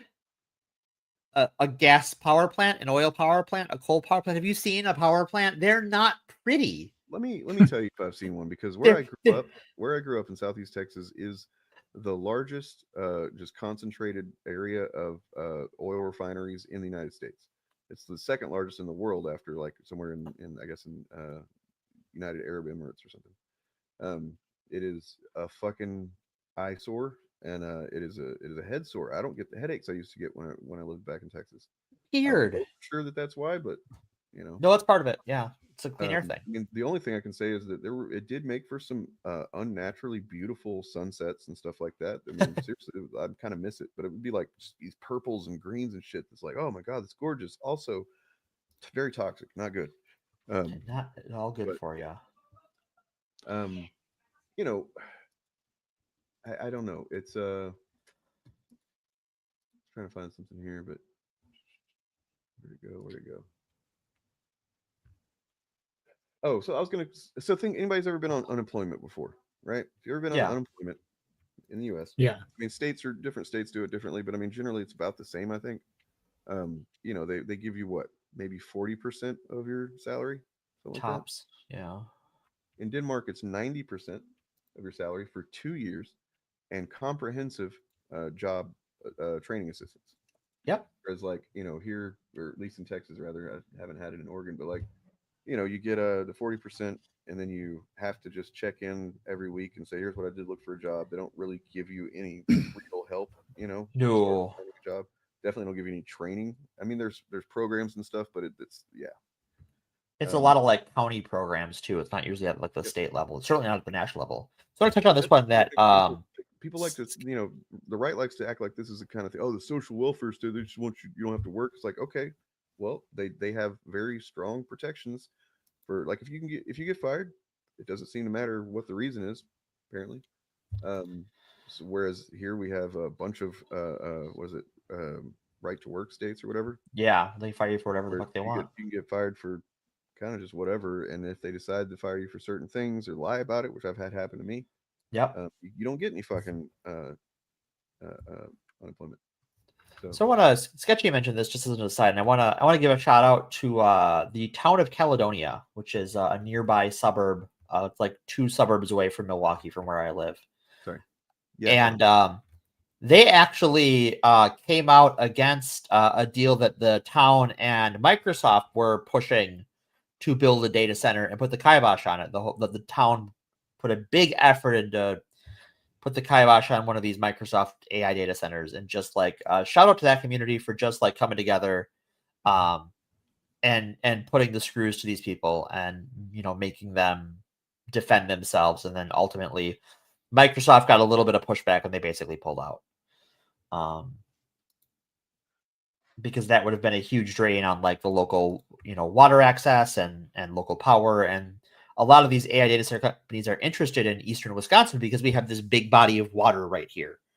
That by treaty we have access to, because we have a treaty between the US and Canada that says who can and cannot use Great Lakes water. So just, you know, it's nice when a community beats a big company up like that. So I just wanted to shout them out while Sketchy reminded me of it. Well, I have to go at 8 o'clock, but okay. So we got about 15 minutes here to do a thing. Let me let's do the thing. Do this thing first. Where's that? There we go.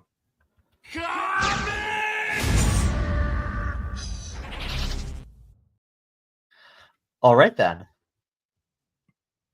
Unbreakable X-Men #1, Gail Simone, and was it Judd Wernick? I think maybe the art. I think so.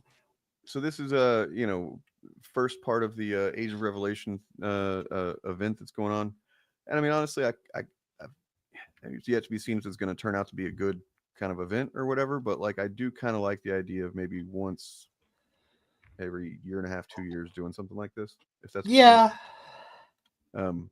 Where you up in the status quo, because they clearly learned that to some degree people did like that with Krakoa. They just probably decided that it went on too long.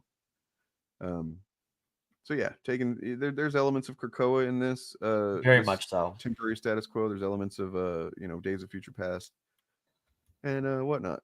And yeah, I think that's kind of what they're going for. But I think it's interesting because it's like a sort of a dark mirror of Krakoa. Yeah. It's everything that the normal humans were worried that Krakoa was. Rogue Storm is cool. I didn't like the art too much, but yeah, the story is pretty. Story is cool. Very interesting. Yeah. So this takes place 7 years after right now, so not quite the 10 years that everything else does. And I was wondering what the how they divided up the writing duties. I'm guessing that Jed McKay seems to be the one leading this whole thing, so he, I guess, created the whole status quo itself. Yeah. Like it seems like maybe Simone and whoever else is allowed to do their own story within that, which is nice. I'm glad that a lot of the tie-ins are like take place within that like 10 years. They're not all tied into the main event. That seems to be contained to like the Age of Revelation books and then the main adjectiveless X-Men. Oh, and Age of Apocalypse also obviously is a big influence here. Big influence as well, yeah.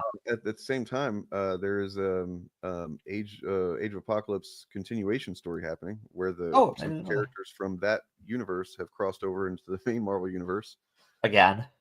Yeah, well, because I guess seems to be the first time canonically. Because interesting. It starts with them being like, okay, guys, so we were supposed to essentially not exist anymore. Why do we exist? Yeah, so they want to figure that out. I'm just reminded of Dark Beast, who's from that timeline, and the joke from Immortal X-Men, where his head is on Sinister's desk, and Sinister teases him for not even being the Darkest Beast anymore. Hold on one second, I'll be right back. Sure, you be right back. Read any comics lately, Bob? Or I guess, what are you reading lately, Bob? Or is Bob gone? Oh, hi. What are you reading right now? Sorry, my mic was for some reason was muted and I didn't know it. What am I reading? Yeah, what are you reading right now? Books. I'm reading books, not what comics. Book are you reading? What book are you reading right now? I'm reading the Powder Mage trilogy. Oh, interesting. And I'm rereading the Pendragon Cycle so I can dunk on it when the show comes out. But yeah, comic wise, I haven't really read any comics for several months because I'm just poor. And that's fair. I was thinking about getting a DC Universe subscription before subscription, but then they pulled that fuckery where they fired the trans writer. So I was like, okay, I'll just spend this money on something else. I saved up for it, and you ruined it. So bye. So yeah, this opens up with some really awesome art for one thing, and there's a storm a-coming, and you got some interesting stuff here that it doesn't take the time to explain. Like there's apparently some kid piloting this Sentinel. Yeah, there's Kid Sentinel, and then there's a Spider Girl with them that I'm not sure where she came from. Like, I don't know what's going on there, but you've got what is it, Ransom, and then what's her name? What I noticed is Deathstream isn't around. Yeah, it's kind of notable. I hope he's okay. I hope he's okay because he's such a sweetie.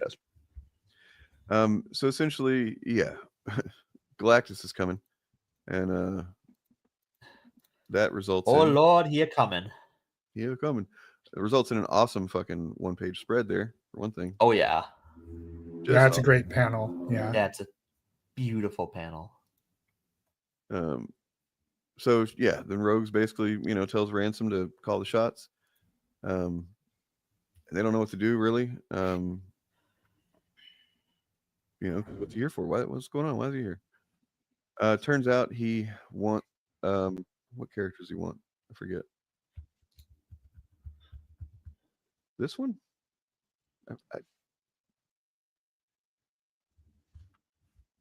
He wants He wants the girl with the visor, who I believe is one of the kids of the family that live in that house. So she must have some kind of, importance, because, like, as seen in like the Fantastic Four movie, every once in a while Galactus identifies somebody that's got a lot of power, and he's like, hey, that person can either become his new Herald, or he can kind of just make a new Galactus out of him, so he doesn't have to be Galactus.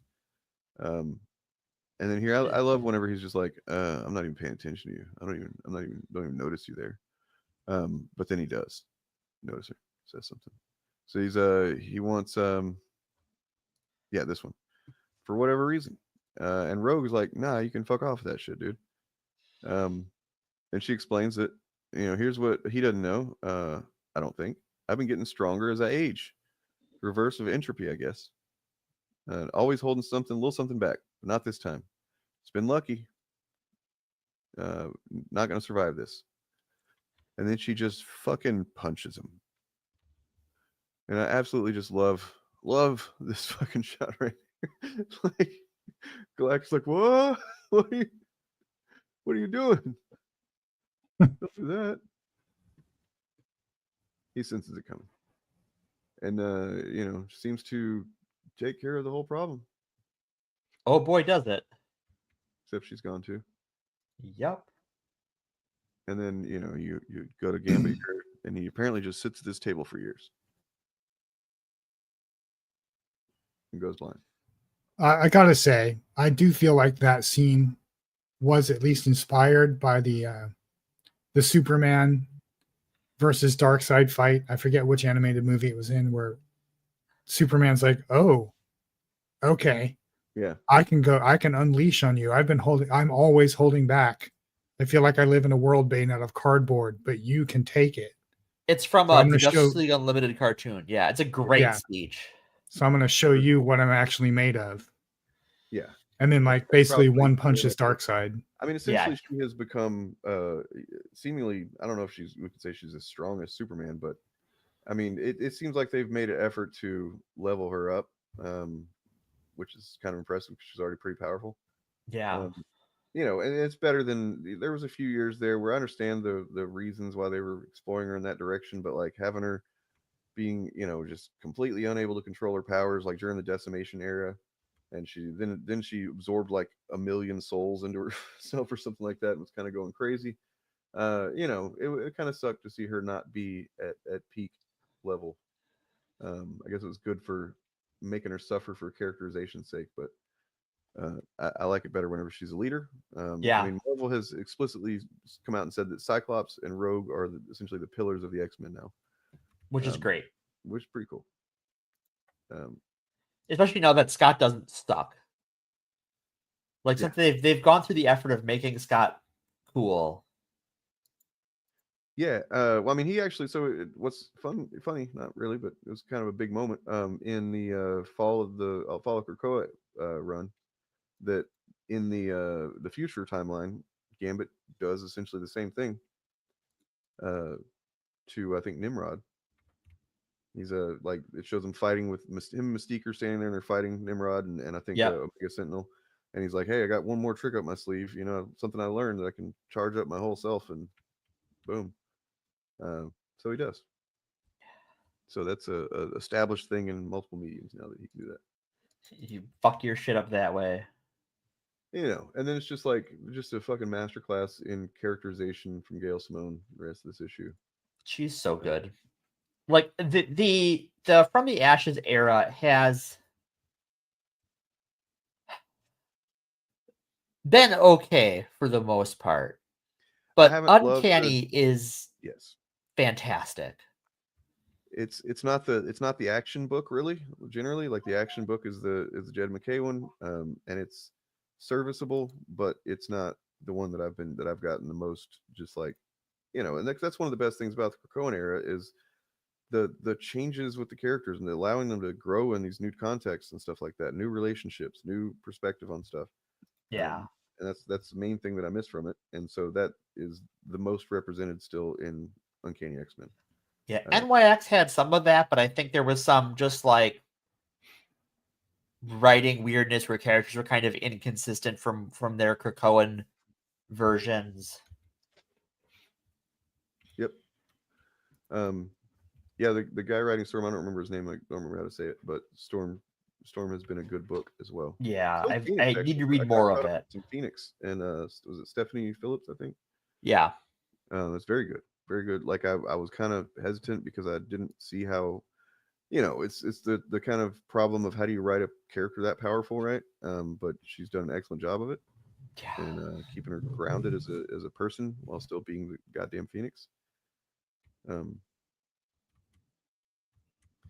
of fizzled for you. That's fair. Fair enough. I mean, I will admit that I haven't been keeping up with it month by month, but that's been more due to budget than anything else. Right. It's Good. like every 2-3 months for me, I'll catch back up. So yeah, I tend to wait until softback trade papers come out and read the collected editions of things. So I'm always a few months behind things. Yeah. So then apparently what you find out in this book, somewhat, you don't find the full thing. Or no, I guess it does explain that at some point Rogue was split into two. And which Superman also did first. Were they a red and a blue Rogue? It's a red and a green. They literally call her Oh. Rogue Red and Rogue Green, yeah. As you can see here. They don't get along. And as Jen pointed out, I didn't notice that Rogue Red, she wears her belt buckle in the center. Yeah. Rogue Green wears hers off to the side. So maybe she's a little bit more uptight. I don't know. But she doesn't have the same strength as, I guess she still has the same innate mutant power. Also, Rogue Green is mostly Rogue Yellow. That's true. I mean, I guess it's kind of like the central, like for Rogue Red, the central it's red, yeah. It's red is the central color, and then for Rogue Green, it's the side color of her costume. Yeah, well, all right, you're right. But I guess Rogue Green sounds cooler than Rogue Yellow. That's why, yeah. You convinced me. Kidding. Yeah. And then I was gonna just once again call attention to, if I haven't already, Die by Kieran Gillen. Excellent. You can read it. Yeah, you mentioned that in the Discord. I haven't had a chance. It is fucking phenomenal. I just finished it. And it is, I think, 3 or 4 trades. 4 oh wow, damn. trade papers long. And it is pretty excellent. It is a story of it's about RPGs. It's about an RPG that some kids start playing in England in the 90s. They're like teenagers, and essentially they one of them has these die that he introduces into the game that something happens and it draws them into the fantasy world of the role playing game. I hate when that happens. They're there for a couple of years, and then they manage to get out and come back home, and then they go on to live lives and become adults and do different stuff like families, careers, all that.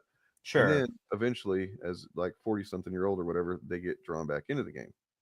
Well, that's inconvenient. And then so there's like, and you don't find out about anything that happened while they were there as kids because there's literally a spell that was cast to stop them from talking about it. So you don't just learn really the details until they go back into the game as adults, and then it's hashing out all of the drama that played out, when they were kids, everything that's happened in between. Right, all the leftover things they don't remember that are like, oh shit. And then just trying to figure out the nature of the game itself so they can get the fuck out of there. It's pretty great. Got me a little bit emotional at the end for sure. There's actually one of the characters. There's a pretty big like a moment of realizing that they are gender fluid. Oh, that actually plays a big role in the story itself. And that's sweet. Yeah. So it's not similar to that. I don't think. I think it's way more clever than that. Probably. It might be inspired by, but it sounds like it's a little more it's inspired by it. It wears all its inspirations on its sleeve. It references D&D multiple times. It references. Oh, I'm sure. Literally, I mean, the idea of kids getting sucked into a fantasy world is as old, at least, as the Chronicles of Narnia. Yeah. Which is probably older than that. I mean, you got Alice in Wonderland. Mentions in there that Narnia, a wardrobe, when you think about it, is just a closet. So make some kind of comment about being in the closet. Narnia stories. Boy, C.S. Lewis would hate to hear that. Yeah, that was totally not what C.S. Lewis was doing. No. Especially whenever there's C.S. Lewis. There is a humble bundle. I did see that. Ooh, that's spicy. Just in case anybody's confused, it's not Karen Gillan. It's Kieran. I understand the confusion, but she does not play Nebula and write lots of comics. So yeah, got to get going here. It's 8 p.m. All right. Yeah, Bob, what do you got? I'm working on a couple of video ideas, but my voice is shit. So apparently I'm putting those on hold for a couple of days. Some honey tea or something. The latest episode of the new mythology dropped last week, and It's very good. kind of was a dud. Very, very good. But whatever. What's that? It wasn't a dud in my heart. No. It's not a dud in my heart either, but algorithmically it was a dud. So it's just my hobby. I do it because I enjoy it, so I don't really care. But the one before that one was way more successful. So it's weird what hits and what doesn't. It is weird because then you're trying to get those validation feelings again, and it's like I don't know. I thought I knew the chemistry, and I don't. Yeah. Well, they change the algorithm all the time too to fuck you over. So. Yeah. To fuck me over specifically. Yes, that's why they do it. Yeah, John Google hates you specifically. That's what he told me. The great god algorithm has cursed me. I keep making sacrifices and I don't know what he wants. What I'm gonna do real quick as we get out of here, I'm gonna play this video that we started looking at on Friday night. Didn't really play a lot of it, but I think it's just important to know this stuff. It's from a guy called Matthew Good with an E, I think. Cook. That's what Matthew Cook. Matthew Good is the guy that played Ozymandias in Watchmen. The more you know. So yeah, check him out. He's got a lot of good videos like this, short, but lots of good, packed with information. I like information. Yeah, you guys have a good one, and I'm sure we'll see you on the Shillcast, or I will. On Wednesday. You will. And a little hard on Odysseus. How dare you, Bob? Oh damn! Well, he did kill a bunch of people. He did. Yeah, he does kill a lot of people, and the Odyssey is hanging all of the slave women in your household is a little much. Not cool. No. First of all, having slave women cool. already great, already not great. Yeah, it's a good thing we have good modern, fiction heroes like I don't know, the guy from Dune. So. All right, y'all have a good one and peace. Bye-bye. Bye. MAGA, a fascist movement, or is it the opposition? Left-wing fascism. Some people are still trying to figure this out. Fascists. They are fascists. So let's clear it up. Fascism was invented by a guy named Mussolini, and he named it after the Roman fasces, an emblem of authoritarian power. In Latin, fasci means a bundle. And in ancient Rome, the fasces icon was the image of rods bundled together with an axe, representing conformity through force, strength in numbers, and power through violence. Mussolini, just as a reminder, was the Italian dictator who sided with the Nazis and ruled Italy. He'd ultimately be responsible for the deaths of 500,000 people until he was finally captured by Italian socialists and communists who hung him upside down from a gas station.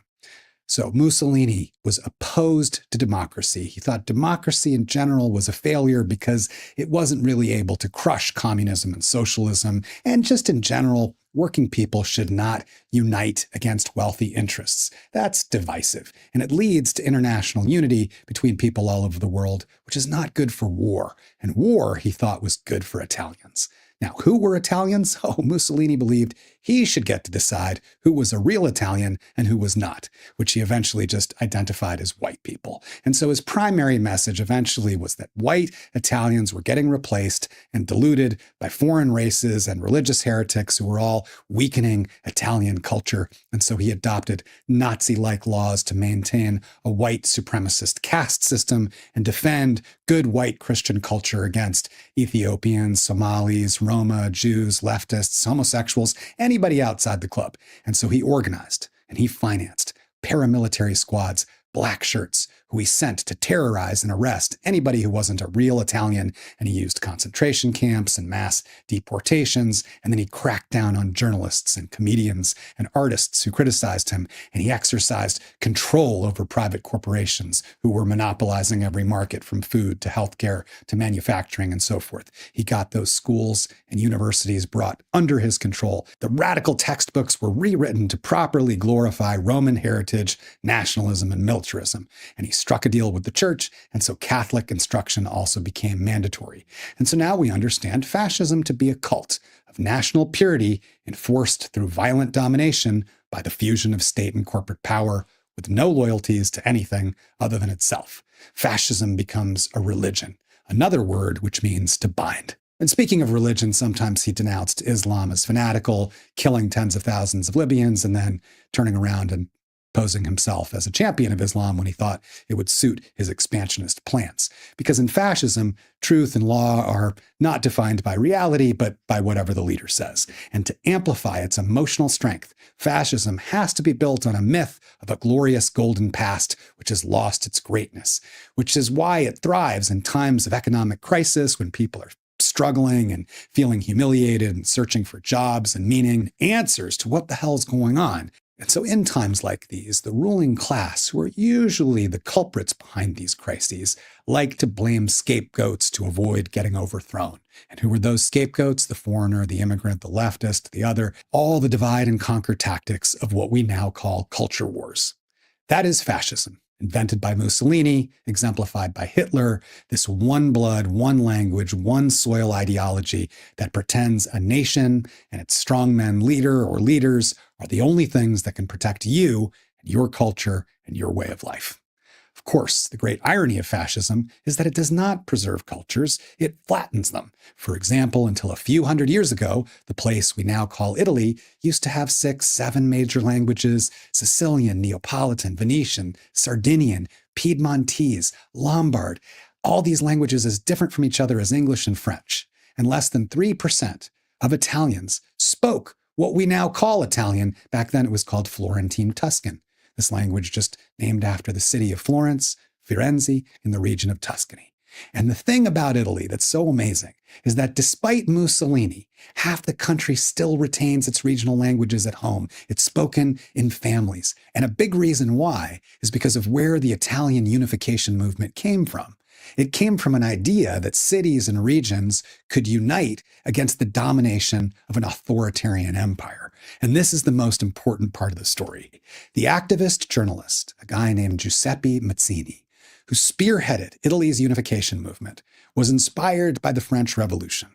The French Revolution had overthrown their monarchy, whose financing of foreign wars had led to the starvation of its people.